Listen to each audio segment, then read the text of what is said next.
Olá, bom dia.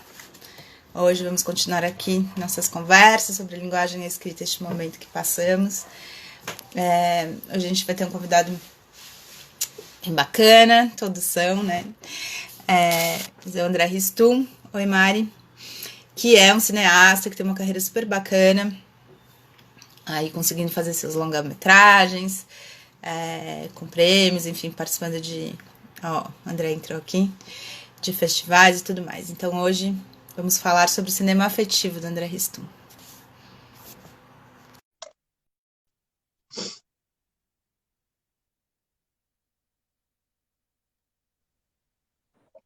Oi, André. Tudo bem? Bom dia. Bom dia, tudo bom? E aí, tudo bem? Obrigada por você estar aqui. Imagina, prazerzão. Alguns anos, alguns, Não precisa falar quantos, né? Não precisa dizer quantos. não, nem sei, uns 20 talvez, ou Mais, mais, mais. mais. Então, queria que a gente começasse aí falando, eu sempre pego um pouco o gancho do título, que é sempre uma, né, a gente sempre fica pensando no que dá de título, e aí o título foi O Cinema Afetivo de André Ristum, né? E é engraçado porque quando a gente pensa em audiovisual, em cinema, são sempre tantas questões técnicas, dificuldades e questão de grana, que a gente nunca vai pensa nessa questão mais afetiva, né? Quer saber onde que entra, né? Por que você gostou desse título do cinema afetivo? Onde que entra essa afetividade? Como é que você pode falar disso pra gente? É, assim, né, olhando assim, de certa forma, assim, algum retrospecto, né, dos filmes que eu fiz, principalmente considerando os longas, né, porque os curtos acho que foram bem variados, assim, né, temas livres e tudo. Mas as histórias que me moveram um pouco, assim, né, ao longo da, da, da, das ideias, assim, que eu fui tendo, né, de longas para fazer, ou até mesmo os quais eu fui convidado, né, como no caso do outro lado do Paraíso, sempre envolviam de perto, assim, as relações familiares, né, e as primeiras ideias que eu tive de histórias mais longas para contar, todas elas tinham a ver um pouco com isso.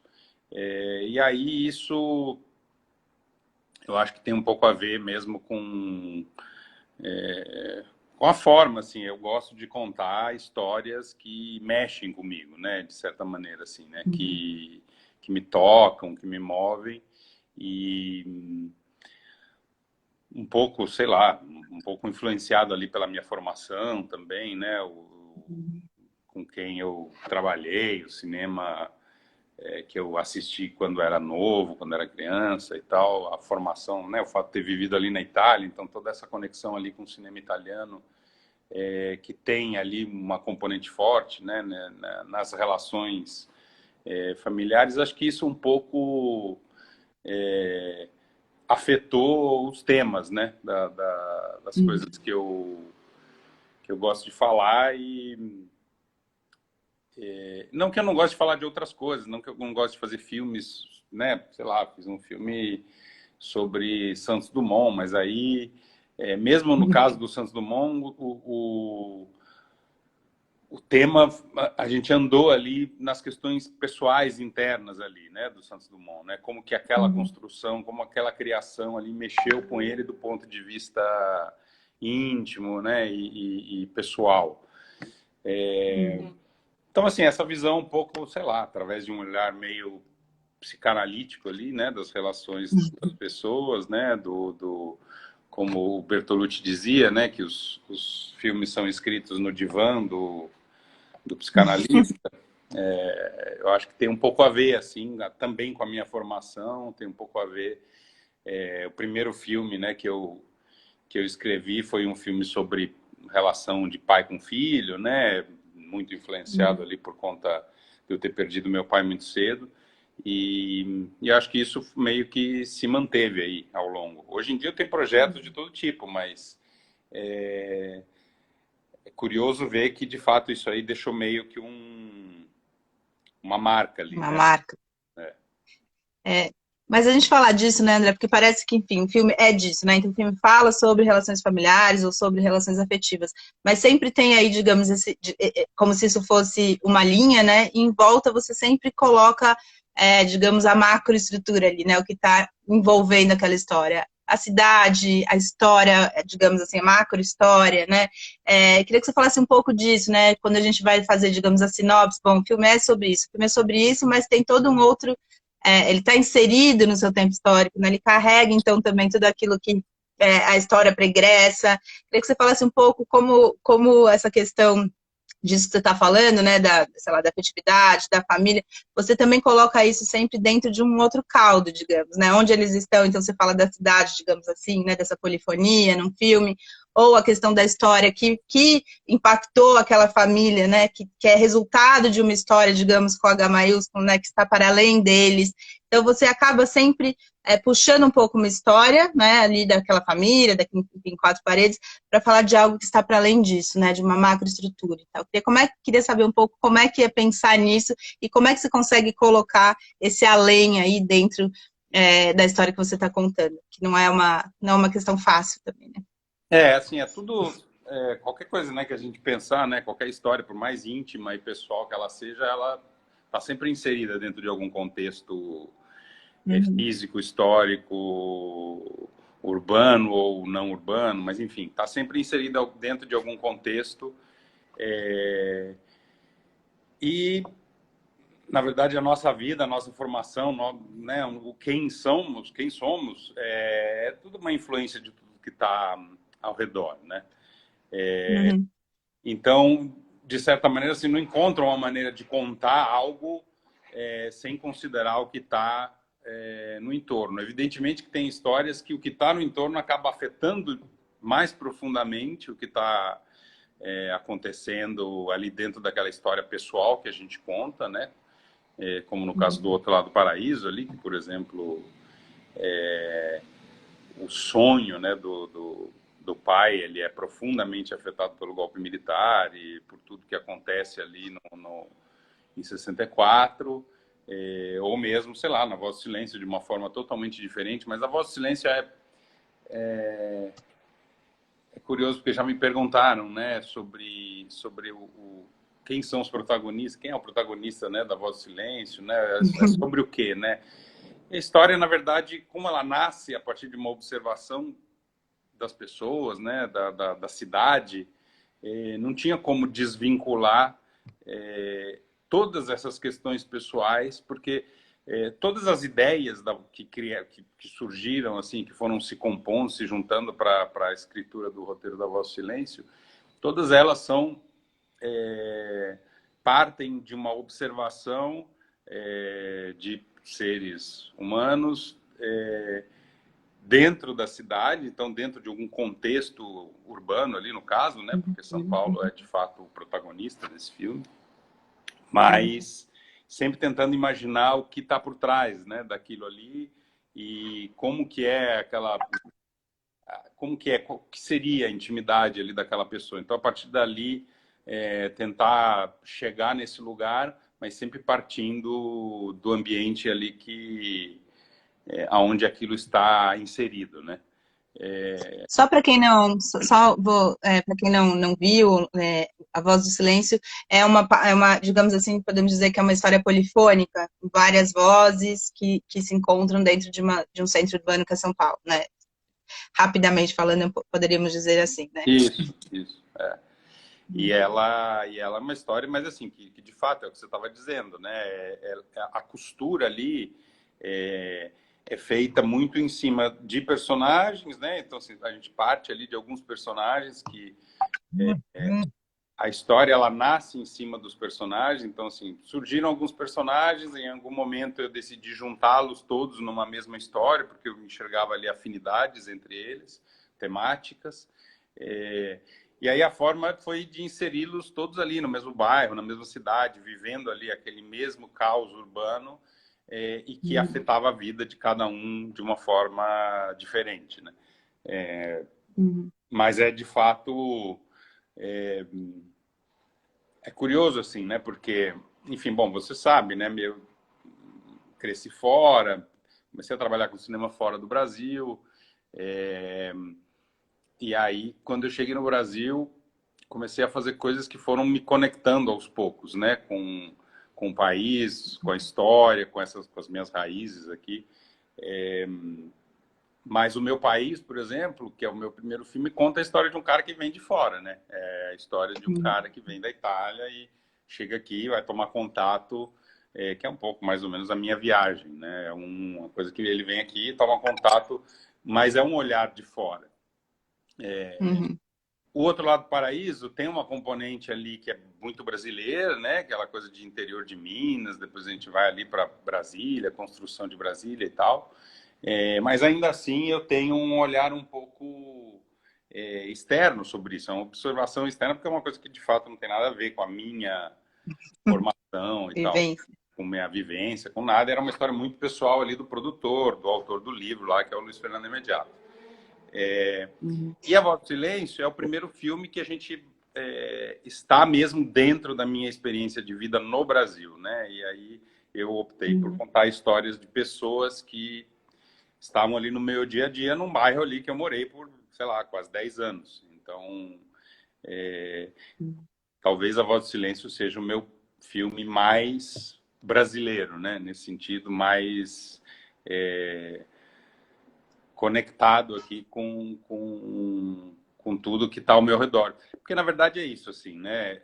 Voltando um pouco atrás, mas, assim, os estímulos que te levam a contar uma história, e aí como que você vai inserir, aonde você vai inserir ela, para mim são muito estímulos externos, né? Eles vão vindo, vão chegando, e aí depois aquilo ali dentro da sua cabeça vai criando um universo, né? Você monta um quebra-cabeça e parte ali para contar uma história. Você estava falando desse começo que eu sei, mas que muitas pessoas não sabem, né? E muita gente assiste, a maior parte assiste depois também daqui, né? Mais tarde. Então eu queria que você contasse um pouquinho, porque é uma trajetória muito interessante, muito ligada ao cinema, né, André? Quase como se você não pudesse fazer outra coisa, né? Você falou, bom, eu cheguei no Brasil depois, né? Quer dizer, eu tive uma vivência fora. Eu queria que você contasse um pouquinho e como é que o cinema entra por essa via afetiva também, né? Então, eu acho curioso você ter falado da gente dar esse título desse cinema afetivo, e ele ter entrado na sua vida de uma forma muito, né, afetuosa, enfim, de você ter lidado com isso aí de uma maneira tão particular. Queria que você contasse um pouquinho para as pessoas desse seu contato tão, já na tenra infância, enfim, a vida toda aí, né, com essa linguagem. O cinema estava na minha primeira infância já, né? Porque meu pai e meu padrasto trabalhavam com cinema, né? Eles eram assistentes de direção. Então, desde pequenininho, assim, eu já quis fazer um filme com 3 anos e meio de idade e tal. Então, enfim, era um universo que eu transitava muito desde pequeno. Aí, conforme eu fui... E aí, enfim, comecei a brincar já com Super 8, com coisas assim, né? Desde bem pequenininho, né? Esse filme aí que eu fiz com 4 anos de idade. E era meio um fenômeno divertido, assim, né? Para todo mundo, né? Imagina, meu pai, meu padrasto, esse moleque de 4 anos falando que quer fazer um filme e tal. Então, me incentivaram. Então, tem essa história aí de ter feito esse filme desde bem pequenininho. Mas é isso, eu frequentava sets de filmagem, então eu via um pouco ali toda a dinâmica de como funcionava. E aí, em um certo momento, eu falei assim, eu quero brincar disso também. Achei legal essa brincadeira aí. E aí, enfim, quis recriar esse mundo do fazer um filme dentro de um universo mais lúdico meu ali e tal. Mas tudo dentro de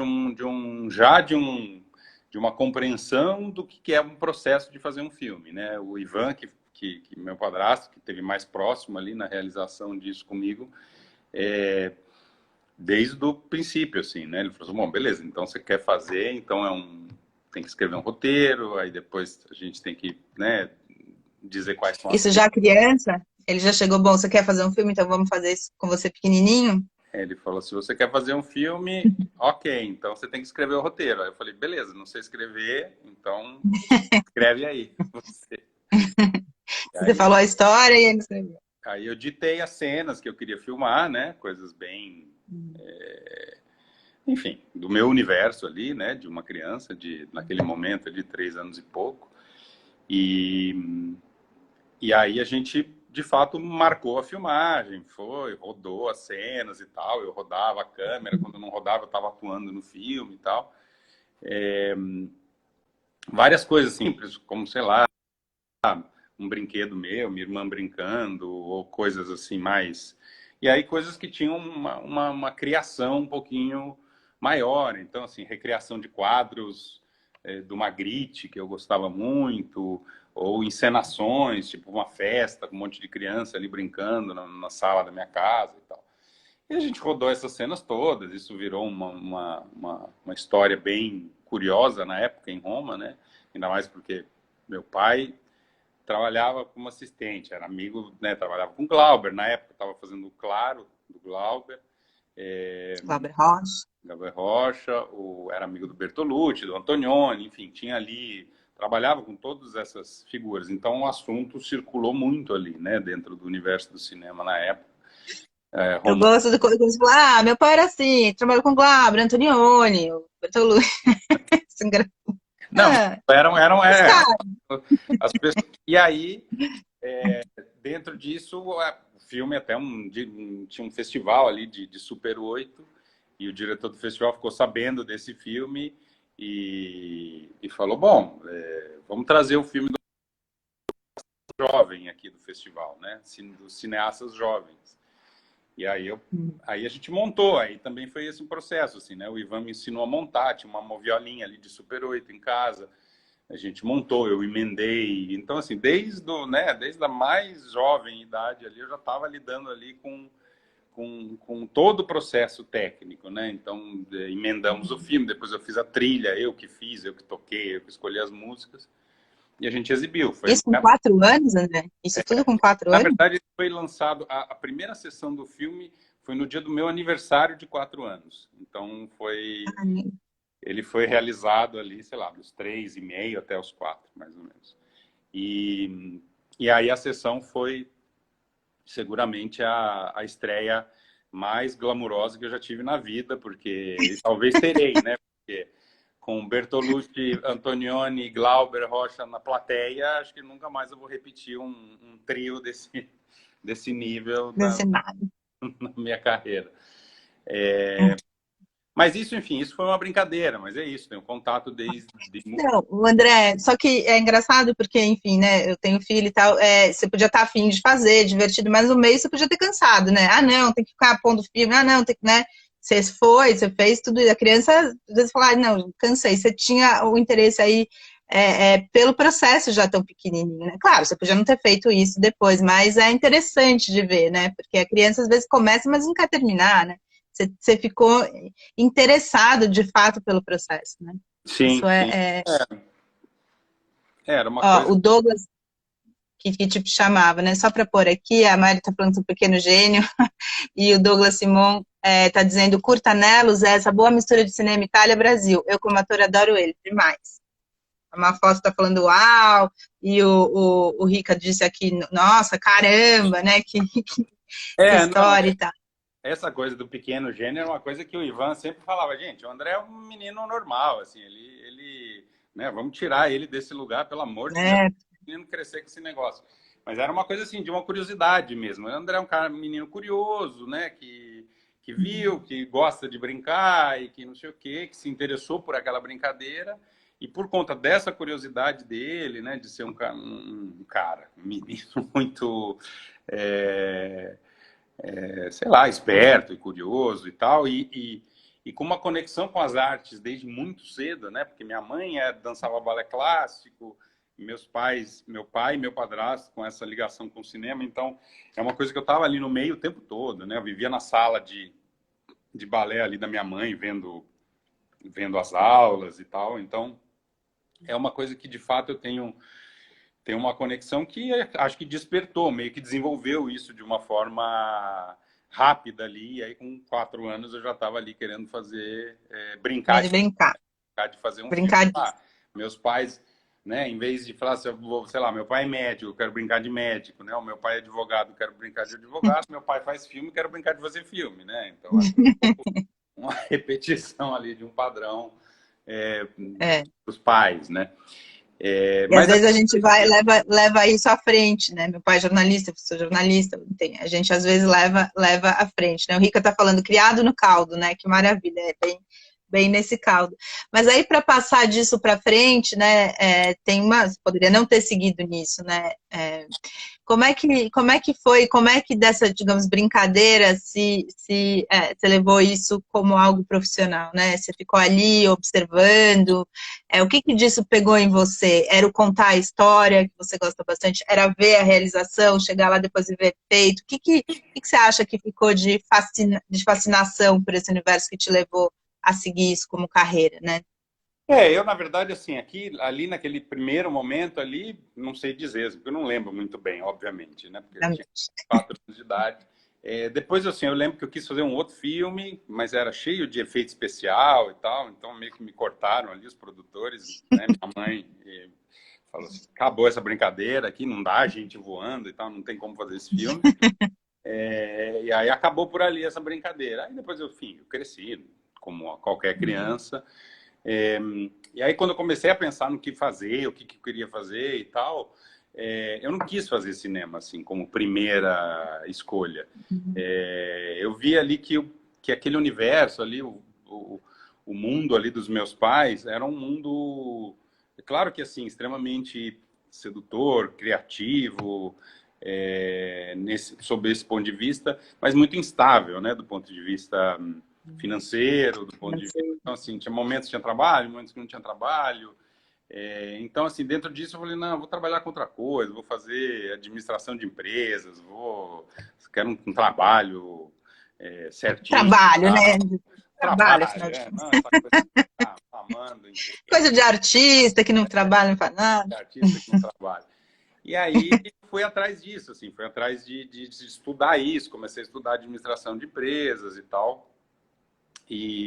Só que no meio desse Isso processo, aqui ou lá, isso, André? Lá na Itália, né? estava Morava na Itália, né? em Milão, estudando administração de empresas.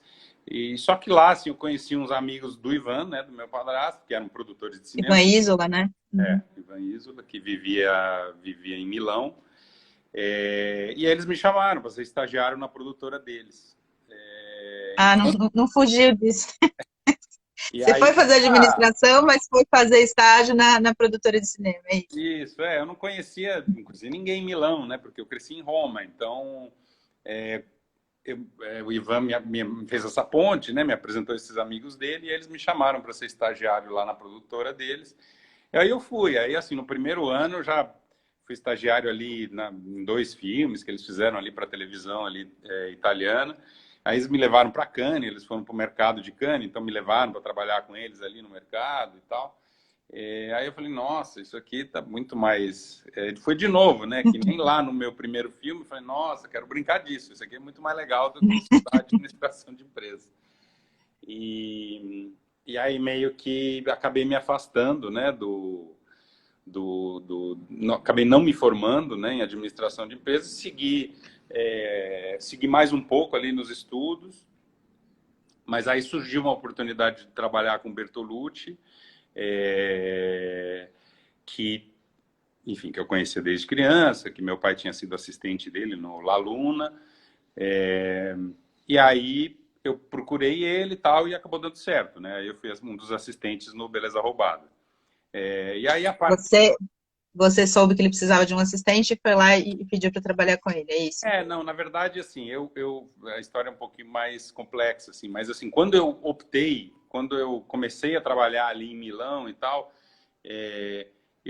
aí eu falei assim, acho que não vai ser essa coisa de administração. Eu comecei a procurar as pessoas que eu tinha algum acesso, que eu conhecia ali na Itália, e na Itália eram esses caras aí, né? Eram as pessoas com que meu pai tinha trabalhado. Desculpa, é uma história muito engraçada, né? Eu precisava procurar, queria fazer um estágio. Quem que eu conhecia na Itália? O Bertolucci, o Antônio. Mas é que fato, assim, porque meu pai tinha falecido já fazia um Eu tempo. sei, mas é que é engraçado.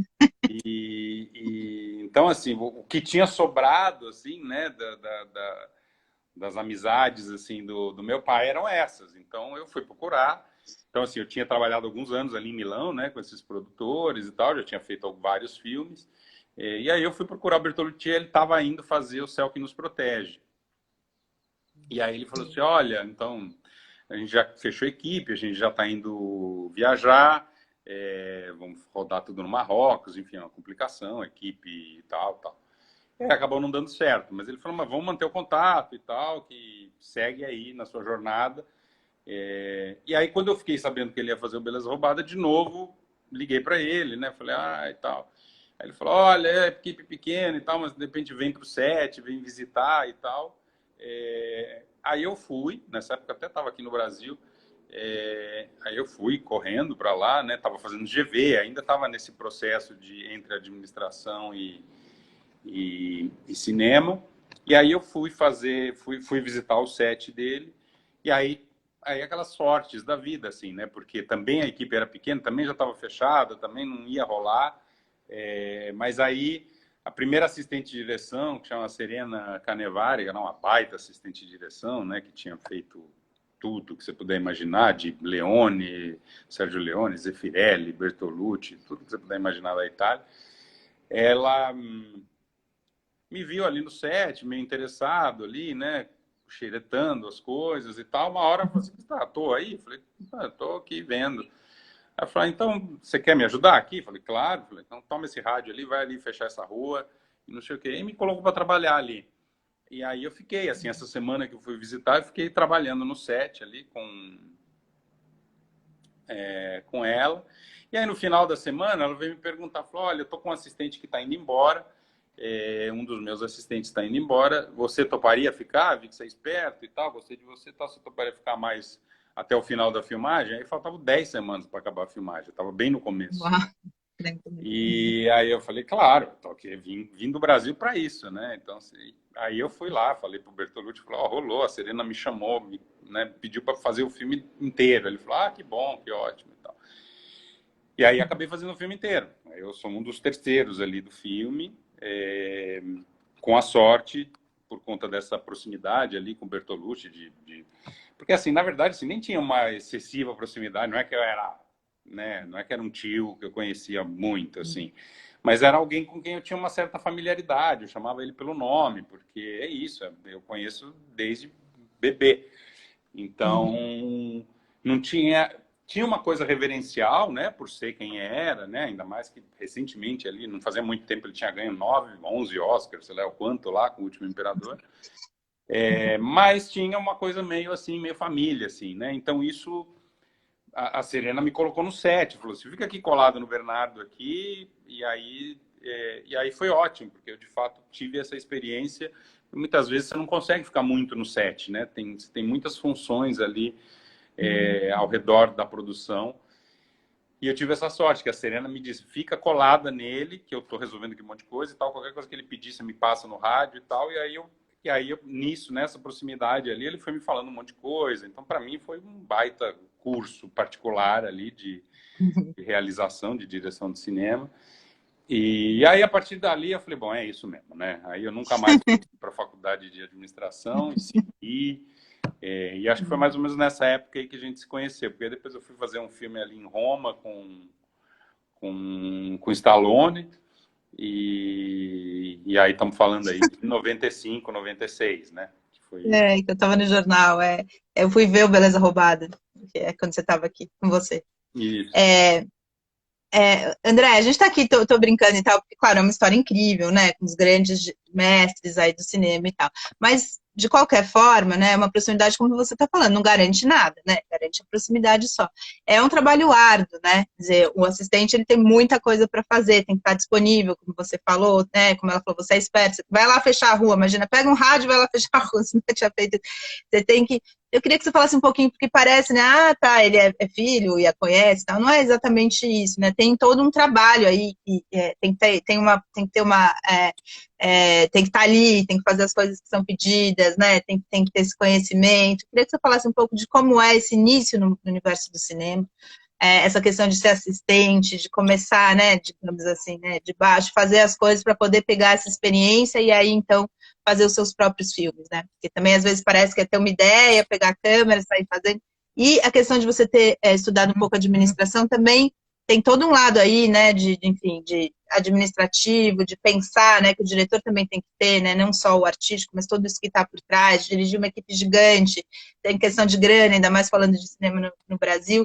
Queria que você falasse um pouco desse lado todo aí, que não é simplesmente esse glamour todo, né? Tem todo um trabalho árduo, né, para se fazer um filme, né, e para se crescer Assim, dentro dessa indústria, né? Queria que você falasse um pouco disso também. não, isso com certeza. Não, e eu acho que, assim, pelo menos, é claro que eu pego a minha experiência, né, como exemplo, e enfim, mas o meu ponto de vista é, de fato, é fundamental para qualquer jovem que começa ali a trabalhar com qualquer coisa, né, mas no caso que a gente está falando de cinema, de fazer um percurso ali de formação, né, e o percurso de formação não necessariamente ele se dá apenas num curso universitário, né? Eu acho que existe uma formação universitária que ela é super importante, dá um embasamento teórico, né, muito importante, um olhar crítico, né, uma coisa de entender também a história do cinema, enfim, tem várias coisas ali que você aprende bem num curso universitário, mas existe a parte prática, que é a parte de realizar, e que você faz também no curso universitário, mas quando você cai para dentro de um universo profissional, como foi o meu caso, assim, para mim as bolas foram meio trocadas, assim, né? Eu acabei que comecei a minha formação mais trabalhando no campo, para depois ir estudar, para depois voltar, aí começar a realizar meus primeiros trabalhos como diretor. É fundamental, inclusive, entender, porque aí se você entende de fato o processo, se você já fez aquilo, você domina um pouco cada coisa. Estrutura. Então, assim, eu acho E é que muita coisa, né? É é muita muita coisa. coisa também, né? Eu olho para trás e assim, eu já segurei, já fui boom, operator, sabe, de técnico O de boom, som. só para quem não sabe, é o microfone, né? Que você fica segurando. Exato, já fiz um filme assim, fazendo boom. Então eu sei qual é a dificuldade de segurar um boom o tempo todo, a coisa do boom aparecer e etc e tal. Enfim, então, assim, já fui video assist, né? No filme do Stallone lá, eu fiz video assist. Então, assim, já carreguei video assist no meio da água. Não sei, enfim, se alguém viu esse filme, lembra, mas o Daylight é um filme que se passa dentro de um túnel alagado. Então, a gente vivia andando com esses video assists dentro de um túnel com água batendo no peito, carregando os negócios em cima da E não cabeça. podia deixar encostar na água, né? Obviamente não podia encostar na água, na época não tinha. Não dava para nadar o video assist. Então, nossa, assim, e passei por N situações ali super complicadas, porque era um filme grande, cheio de complicação, de explosão, de coisas. Então, eu acho muito... Só fazer um parêntese aqui. Esse filme do Stallone foi na Itália também? Não, né? Você foi Foi para os rodado Estados Unidos? em Tinitá, rodado em Roma. Foi na Tinetitá. E aí você saiu do filme do Bertolucci, Beleza Roubada, que é aquele filme super intimista dele, numa região maravilhosa. E aí foi fazer um Stallone, é isso? Exatamente. Sem meio termo. Sem meio termo, sem meio termo. Quase Tá. rolou ali um filme mais ou menos na linha ali, na mesma época, os dois iam começar ao mesmo tempo, que era um que chamava Retrato de uma Mulher, que era com a Nicole Kidman e John Malkovich, que também ia rodar em Roma ao mesmo tempo, mas aí acabou rolando esse do Stallone, aí falei, bom, aí é isso aí, trabalho, rolou esse aí. Uhum. E aí, assim, essa formação eu acho fundamental, porque, assim, hoje em dia a gente vê assim, uma ansiedade muito grande de realizar, né? Eu acho que a tecnologia, acho que nessa época aí, do meu começo, a tecnologia, ela não permitia, de fato, você avançar muito rapidamente, porque você não tinha acesso à tecnologia, era tudo muito caro, e era inclusive complexo Película. de você trabalhar e tal. Hoje você pega um celular e você faz um filme, né? Então, de fato, as coisas mudaram muito. Mas o que eu acredito é que, de fato, esse processo de formação, seja ele teórico, dentro de uma estrutura de ensino, né, dentro de uma faculdade e tal, ou dentro de algum, enfim, um instituto, alguma coisa que te forme de alguma maneira, e seja a formação prática, é fundamental. Eu falo isso para todo mundo que trabalha comigo. Assim, não tem que ter pressa. Eu sei que assim a gente, todo mundo tem pressa, todo mundo quer fazer, quer acontecer, quer fazer seu projeto e tal. Mas é isso. Assim, o meu país eu comecei a escrever ele em 91 e eu fui fazer ele em 2009. Então, beleza. Assim, você pode ter um projeto que você começa a jogar suas primeiras ideias e tal. Mas deixa amadurecer, deixa avançar, ganha experiência, não tem pressa, assim, sabe? A vida tá aí. Claro que assim, não precisa esperar tanto quanto eu esperei, que de fato eu acabei estreando na direção de longa já bastante, né, com um percurso bastante longo, de muitos curtas e documentários e tal. Mas também não precisa ser uma coisa assim, né? Tem, sei lá, 1 ano de experiência, já está querendo dirigir, já está fazendo e tal. Eu acho muito importante a formação para você entender melhor do processo de realização. Pelo menos para mim, inclusive assim, você tem um respeito muito grande por todo mundo que trabalha ali, porque você entende o que cada um está fazendo, qual é a função de cada um, se alguém está à toa, existe uma razão, sabe? Não tem um olhar que é um olhar mais conhecedor mesmo ali, né, do processo, então mais respeitoso de tudo e mais, enfim, entendendo de fato o que cada um faz ali. E a coisa da administração, de fato, assim, me ajuda muito, me ajudou muito, me ajuda até hoje, porque no Brasil é difícil você ser só diretor, né? Existe muito a função do diretor barra produtor, que você, de fato, acaba tendo que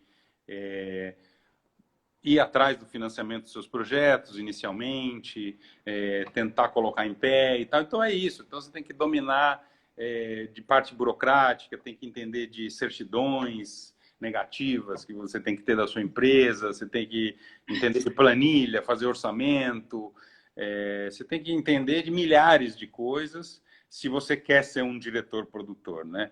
Ou você é um diretor que vai ficar esperando assim, algum produtor pegar o seu projeto e fazer andar o seu projeto. Também é uma opção. Mas eu, como sempre tive uma proatividade grande, assim, eu já logo, por conta dessa minha formação mista aí, entre cinema e administração, eu já logo desenvolvi essa característica mesmo de diretor-produtor e de ir atrás, de colocar meus filmes em editais, de ir atrás de financiar e de conseguir realizar e dominar, assim, todo o processo ali, né, de como se financia. Muitas vezes, não necessariamente eu orço direito um filme, né, vira e mexe meus parceiros de produção, depois falo, puta, mas você orçou esse negócio, tá faltando isso, tá faltando aquilo, tá sobrando aqui. Eu falei, mas não sou produtor, né, mas de alguma forma tinha que colocar em pé e tal. Só Então, uma coisinha aqui, André, que a Mariana perguntou se é o Sylvester Stallone. É o Sylvester Stallone, é aquele filme que a gente estava falando. Ela fez a pergunta se era o Sylvester. É ele mesmo. E aí, por que você veio para cá, né? Assim, é sintomático, né? Você fazer esse longa, né? O meu país. Por que você resolveu vir para cá, um país que é tão complicado, complexa, né? Essa questão dessa área, principalmente aí do audiovisual, questão artística. A Itália tem uma tradição mais, enfim, imagino, e é uma coisa que eu imagino, não sei se é verdade, então, talvez fosse mais fácil ter uma carreira lá do que aqui. Você voltou para cá para fazer cinema aqui, era essa a vontade, ou você veio por outras razões e acabou fazendo cinema aqui? Enfim, por que fazer cinema no Brasil, André? Conta pra gente. então, você sabe que eu acho que tem um pouco a ver até com quando a gente se conheceu, porque eu lembro que você me fez uma pergunta similar na época. Por que eu não vinha para o Brasil fazer cinema? Por que eu Você estava... estava lá, né? E aí eu falei, porque não tem cinema no Brasil, né? Acabou fecharam a Embrafilme e tal. Você falou, imagina, tem cinema, tá acontecendo um monte de coisa e tal. Tem um filme tal, maravilhoso, do Walter Salles, Terra Estrangeira e tal. Acho que isso até me levou a ver o Terra Estrangeira. E eu conheci o Walter Salles nessa situação ali. Eu falei, nossa, tem cinema, lindo cinema sendo feito no Brasil. Estamos falando aí de 95, né, 96, que foi quando começou essa retomada, que aí teve a lei do audiovisual, primeiro Lei Rouanet, depois Lei do Audiovisual e tal, e aí começou a, de fato, a existir o cinema. E aí começaram, né, tinha uns editais de prêmio estímulo e tal. Acho que dentro desse movimento de um renascimento, de uma coisa de um cinema que estava nascendo quase das cinzas do que tinha sido enterrado lá no começo do governo Collor, eu optei por vir para cá, embora lá na Itália, de fato, eu tinha uma carreira, né? Eu estava ali trabalhando como assistente de direção e tal. Só que hoje, olhando isso com olhar para trás, e eu vejo os caras ali que eram assistentes de direção comigo, e que tinham ali mais ou menos os mesmos, né, desejos, os mesmos objetivos meus, né, né, quero ser diretor um dia e tal. Nem todos conseguiram. Na verdade, a maioria não conseguiu. Então, assim, apesar da Itália ser um lugar que tinha uma indústria assim, mais estabelecida do que o Brasil, de fato, ela era um pouco mais consolidada, engessada. Então, assim... mais difícil começar num lugar tão consolidado, talvez, né? Tem poucos, é isso? É mais difícil encontrar espaço, né? Num lugar onde existem já vários feudos, existem um monte de estruturas, existe já plano de carreira para um monte de gente, né? Então, assim, é mais difícil você encontrar, de fato, espaço do que num lugar onde a coisa está nascendo. Está nascendo, tá todo mundo, estamos nascendo junto aqui, né? Então, assim, quando eu cheguei, estavam saindo os primeiros, né? Assim, enfim, primeiro, segundo filme do Walter Salles, Beto Brant, Laís Bodansky e tal, tudo ali começando, fazendo os primeiros filmes.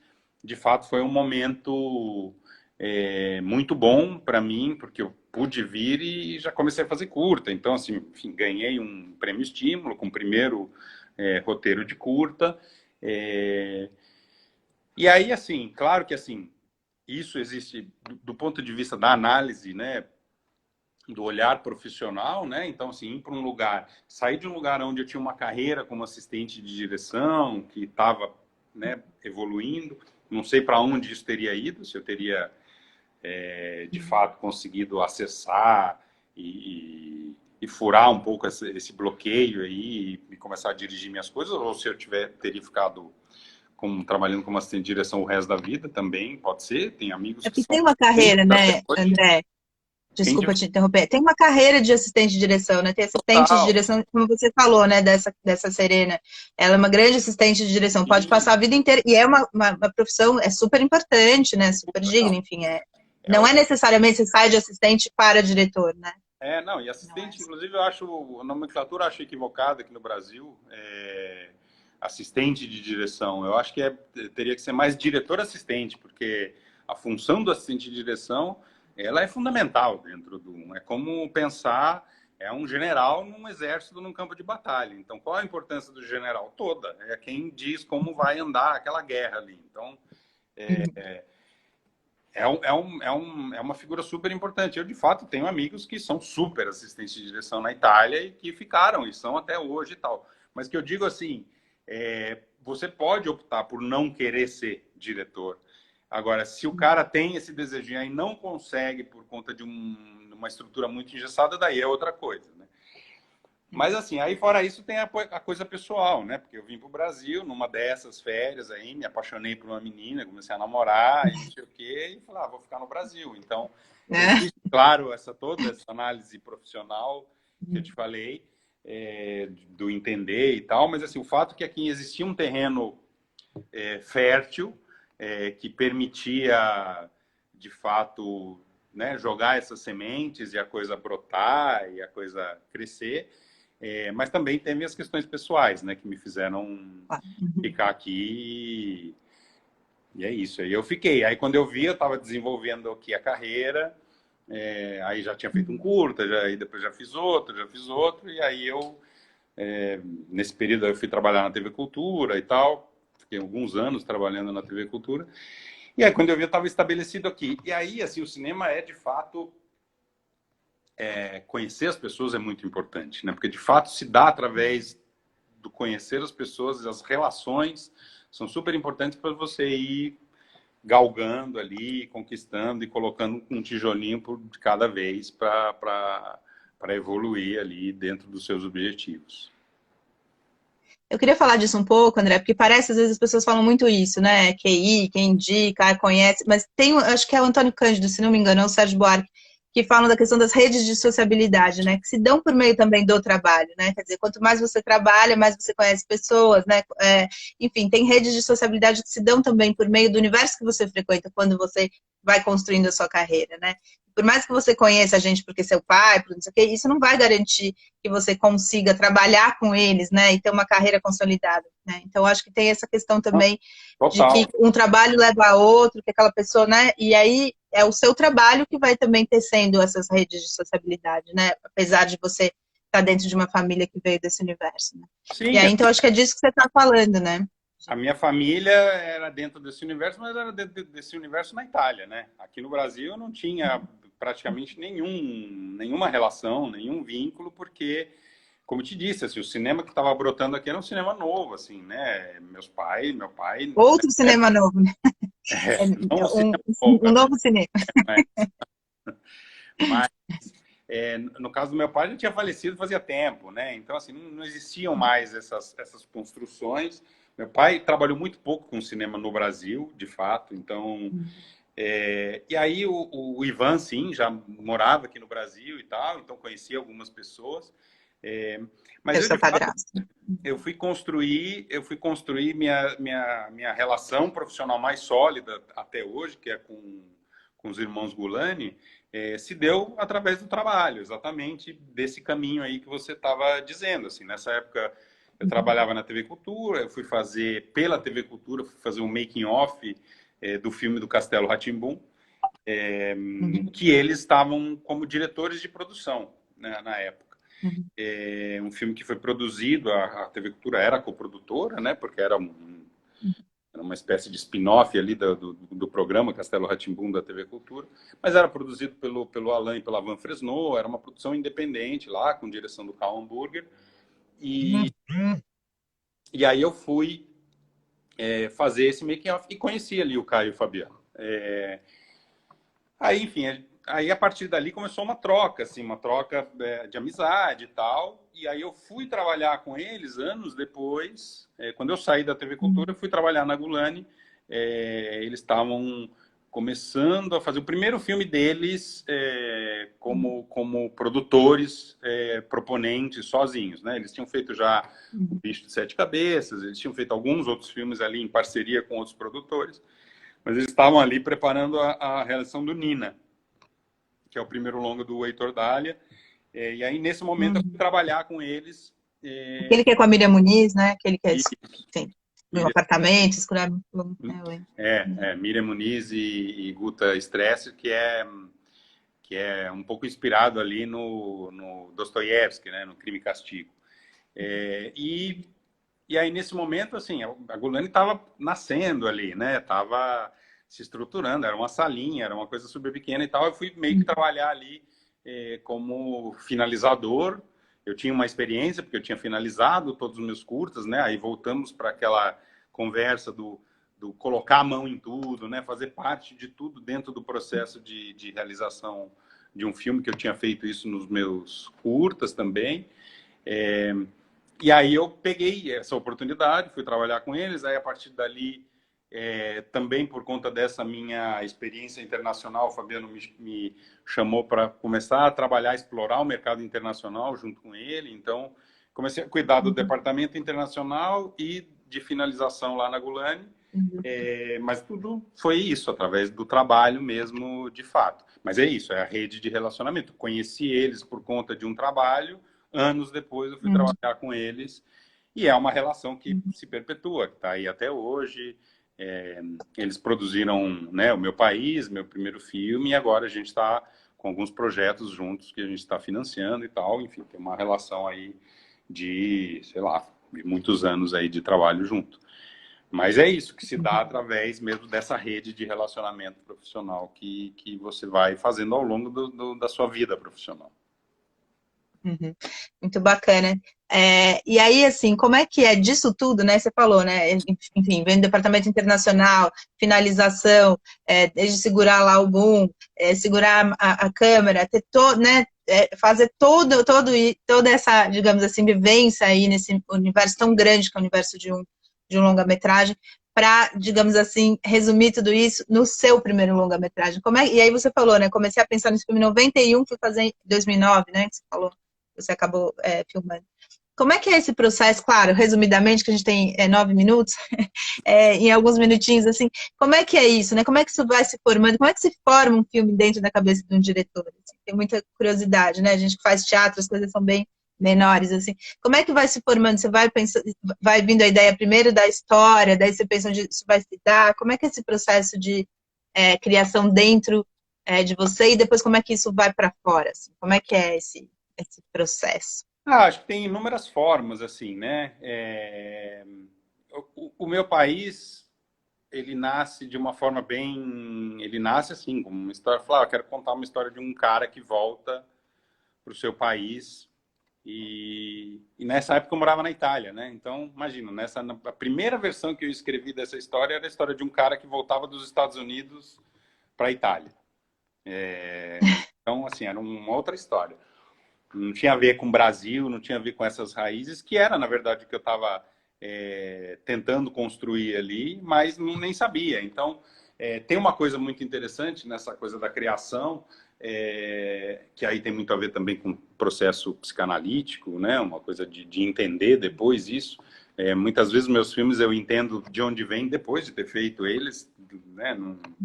Não entende ali, né? Que é uma coisa curiosa, que eu lembro do Bertolucci dando entrevista e os jornalistas falando, nossa, mas isso aqui que teve nesse filme, você repetiu nesse outro e nesse outro. Aí ele parava, olhava assim, olha que interessante, nunca tinha pensado nisso. Então são coisas que de fato você faz ali. Sintomas, né? Você nem A sabe por psicanálise chama de sintomas. Né? nem sabe por que você está fazendo.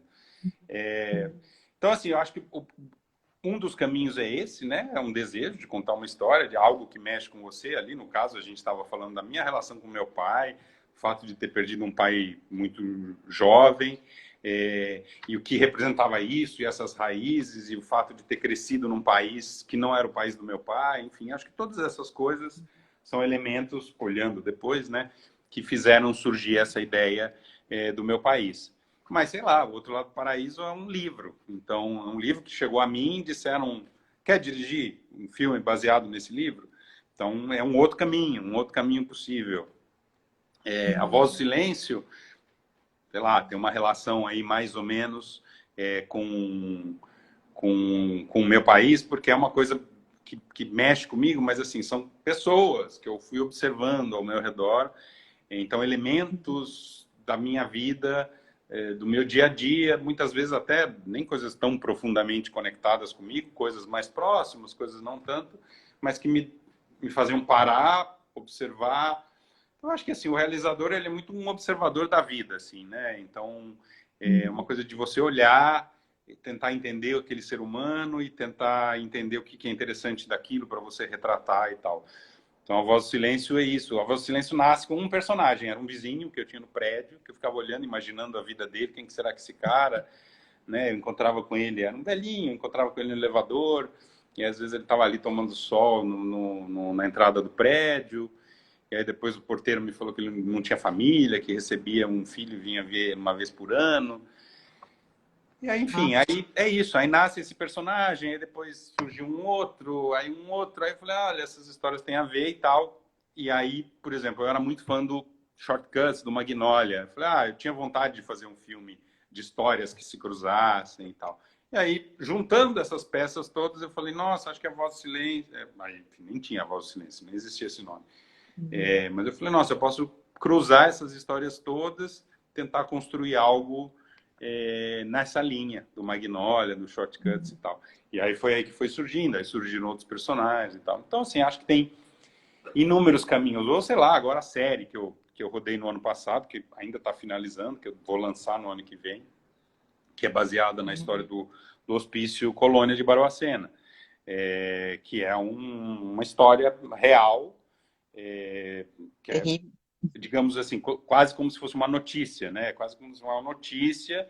E aí eu criei uma história ficcional, totalmente ficcional, mas inspirado nessa história real. Então acho que tem muitos caminhos ali mesmo para você. Parece que você gosta de contar história, né? Enfim, acho que talvez o que una tudo isso seja talvez um gosto de narrativas e tal. Ah, total. A gente A, a, somos contadores de histórias, né? Isso não tem a menor dúvida.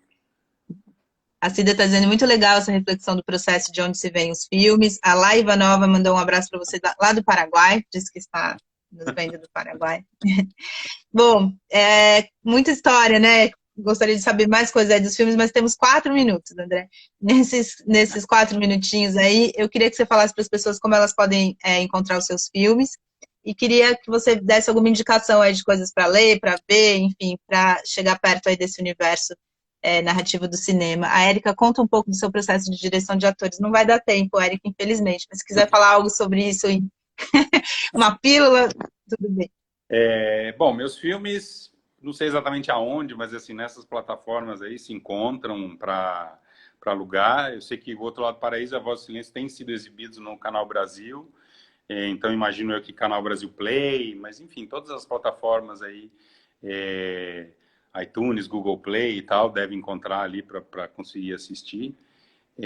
Tenho visto muitas coisas, assim, tenho ultimamente particularmente apaixonado pela plataforma do Sesc Digital, que tem filmes incríveis, assim, desde Rossellini, Pasolini, coisas recentes, sei lá, como um filme lá do Jim Jarmusch, Patterson, ou As Maravilhas, da Alice Rohrwacher, que é uma diretora italiana incrível. Então, assim, tenho mergulhado bastante aí nesse lugar, mas, assim, eu tenho tido tempo, né? Obviamente, todo mundo está com... Quem está podendo ficar em casa está com tempo de ver muita coisa. Então, eu tenho tentado mergulhar, mas variado bastante, assim, né? Vou das séries aos filmes clássicos, não estou ali só numa coisa, assim, né? Estou tentando ver um pouco de tudo, que sempre ajuda ali também, né? No olhar, na formação, né? Do olhar e tal. O processo de direção de atores, para mim, assim, não existe filme sem ator, né? A minha relação é muito pessoal, muito íntima, muito... Eu não grito com o ator, eu vou falar no ouvido do ator. Parte tudo de um processo de seleção, que eu faço com a diretora de elenco, a Alessandra Tosi. Então, assim, de escolher mesmo os atores, mas assim, é sempre muito preciso o trabalho, a gente trabalha junto há muito tempo, então a gente vai bem pontual ali, escolhe, às vezes tem atores com quem eu quero trabalhar já há muito tempo, e depois, enfim, tem atores que ela sugere ali, que são novos, que eu nunca trabalhei, depois tem o processo de preparação, que normalmente é conduzido pelo Luiz Mário Vicente. A gente dialoga bastante ali e tal, então... E ele entrou, não sei se ele está aí, mas ele entrou aqui também, não sei se ele já foi. E aí ele conduz ali todo esse processo de preparação e tal, eu vou acompanhando ao longo ali dessa fase de preparação de qualquer coisa que a gente vai rodar. E aí depois que eu trabalho no set, que para mim, assim, é isso, assim, né? Eu acho que o ator é um ser muito generoso, ele está se emprestando de si ao seu personagem, ele está topando viver o seu personagem ali naquele momento. Então, por ser uma realização extremamente generosa, eu trato com o maior carinho e maior respeito, assim, todo o trabalho dos atores, porque eu acho muito, muito generoso, muito complexo, essa coisa da repetição, né, de ficar ali vivendo e entrando. Esperando no set. Hoje você está no dia 18, agora você está no dia 3, agora você está no dia 7, vai, né, embaralhando a cabeça. Eu acho um processo muito intenso, mas eu tenho uma relação, assim, bem resumidamente, assim, eu tenho uma relação de muita admiração e respeito pelos atores. Fui casado com uma atriz quase 10 anos, então também conheço de dentro ali o processo da vida, né, dos atores, então acho que é uma das funções que é mais delicadas e que a gente tem que ter um respeito de fato muito grande ali dentro da realização de um filme. Muito bom.